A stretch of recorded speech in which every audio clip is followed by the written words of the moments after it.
Hello friends, രണ്ട് പ്രധാനപ്പെട്ട അപ്ഡേറ്റ്സാണ് ഇത് നമ്മുടെ കയ്യിൽ കിട്ടിയിരിക്കുന്നത്. അത് എന്താണെന്ന് നിങ്ങൾക്ക് അറിയണ്ടേ? അപ്പോൾ നേരെ വീഡിയോയിലോട്ട് പോകാം. ആദ്യം നമുക്ക് ദളപതി 69 ഒരു അപ്ഡേറ്റ് തന്നെ നോക്കാം. ദളപതി 69 അനൗൺസ്മെൻറ്റ് ഉടൻ ഉണ്ടാകുമെന്നാണ് എല്ലാവരും പ്രതീക്ഷിച്ചിരുന്നത്. എന്നാൽ അങ്ങനെ സാധ്യതയില്ലാതെ അനൗൺസ്മെൻ്റ് ഒന്നും ഉടൻ ഉണ്ടായില്ല. ഗോട്ട് റിലീസിന് ശേഷം മാത്രമാണ് ദളപതി 69 അനൗൺസ്മെൻറ്റ് ഉണ്ടാവുക അത്രേ. പക്ഷേ അനൗൺസ്മെൻറ്റിനുള്ള എല്ലാ വർക്കുകളും ആരംഭിച്ചിട്ടുണ്ട്. അതുപോലെ ദളപതി 69 ഷൂട്ടിങ് ഒക്ടോബറിൽ സ്റ്റാർട്ടാകുന്നതാണ്. 2025 ദീപാവലി റിലീസാണ് പ്ലാൻ ചെയ്യുന്നത്. നോക്കാം എങ്ങനെയാകുമെന്ന്.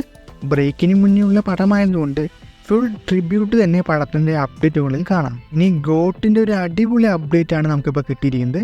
എന്താണെന്ന് വെച്ചാൽ നമ്മൾ അൺഎക്സ്പെക്റ്റഡായി കണ്ട ലിയോയിലൊരു സംഭവം ഉണ്ടായിരുന്നു, വിജയുടെ ടൈറ്റിൽ കാർഡ്. അതൊന്നും പ്രതീക്ഷിക്കാതെ വന്നപ്പോൾ തിയേറ്ററിൽ കിട്ടിയൊരു എക്സ്പീരിയൻസ് ഉണ്ട്, അത് പറഞ്ഞറിയിക്കാൻ പറ്റത്തില്ല. അങ്ങനെ ഒരു ടൈറ്റിൽ കാർഡ് ഉണ്ടെന്ന് പോലും ഒരു അപ്ഡേറ്റും പറഞ്ഞിട്ടില്ല. അതുപോലെ തന്നെ ഗോട്ടിലും എങ്ങനത്തെ ടൈറ്റിൽ കാർഡാണ് ഉള്ളതെന്ന് നമുക്കറിയില്ല. പക്ഷേ അപ്ഡേറ്റ് പ്രകാരം ഗോട്ടിലും വിജയുടെ ടൈറ്റിൽ കാർഡ് ഒരു അൺഎക്സ്പെക്റ്റഡ് സംഭവം മാത്രമേ.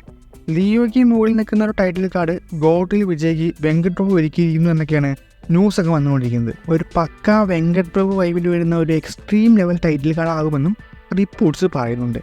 FTFSന് ആ ടൈറ്റിൽ കാർഡ് എന്താകുമെന്ന് കാണാൻ ഒരു ഉത്സാഹത്തിലാണ്. അപ്പോൾ ഇന്ന് നമ്മുടെ ഗോട്ടിന് ട്രെയിലർ അപ്ഡേറ്റ് ഒരു ദിവസമാണ്. എങ്ങനെ അപ്ഡേറ്റ് തരുമെന്ന് അറിയില്ല, പക്ഷെ മരണ വെയിറ്റിംഗ് ആണ്. ഓഗസ്റ്റ് 15 ട്രെയിലർ കാണാനും കാത്തിരിപ്പിലാണ്. നല്ലതാകട്ടെ, ഒന്ന് മിനിച്ചാൽ മതിയായിരുന്നു. ഒരുപാട് പേര് ട്രെയിലർ ഒരുപാട് നേരത്തെ ആയി എന്ന് പറഞ്ഞ് പരാതിപ്പെടുന്നുണ്ട്. അതിന് കാരണം ഓഡിയോ ലോഞ്ച് ഇല്ലാത്തതാണ്.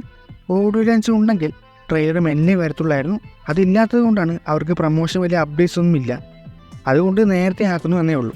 അപ്പോൾ ഇതിനെക്കുറിച്ച് നിങ്ങൾക്ക് എന്താണ് തോന്നുന്നത് കമൻറ്റ് ചെയ്യുക. അതുപോലെ താഴെ കാണുന്ന ലൈക്ക് ബട്ടൺ, ഷെയർ ബട്ടൺ ഇടുക. സൈഡിൽ കാണുന്ന സബ്സ്ക്രൈബ് ബട്ടണും ബെൽ ബട്ടണും ഇട്ടാൽ കൊള്ളായിരുന്നു. പിന്നെ മറ്റൊരു വീഡിയോ ആയിട്ട് കാണാം.